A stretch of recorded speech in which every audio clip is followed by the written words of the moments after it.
నిజామాబాద్ మెప్పాల్ మండలంలోని ఆమ్రాబాద్ గున్యా నాయక్ తండాలో గిరిజనులు ఈ తీజ్ పండుగ జరుపుకోవడం జరిగింది.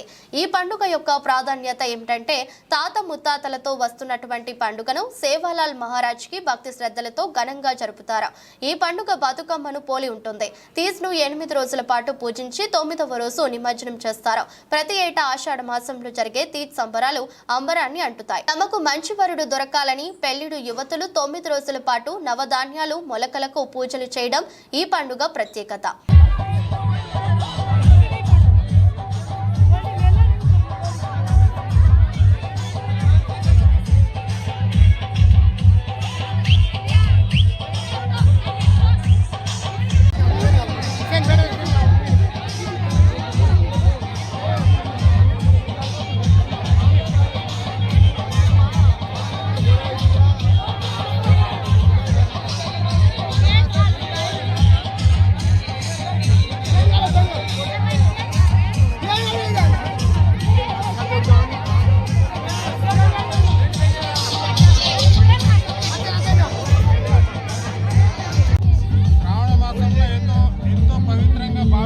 సేవలాల్ మహారాజ్ గౌరవ్ మా గురుదేవుడు పరంపరగా మా సాంప్రదాయపరంగా మా ఆడపడు పెళ్లి కాని ఆడపడుచులు 9 రోజులు ఉపవాసం ఉండి మా దేవుడిని కొలుస్తూ మా జగదంబ మాతను సేవలాల్ మహారాజ్ని కొలుస్తూ ఒక పొద్దు ఒక పూట అన్నం తినకుండా ఆకుకూరలతో 9 రోజులు అన్నం తిని మరియు పవిత్రంగా భావించి ఈ పండుగ మేము ఈ శ్రావణ మాసంలో మా ఆరాధంగా తీజ్ పండుగను చాలా ఘనంగా జరుపుకుంటాము.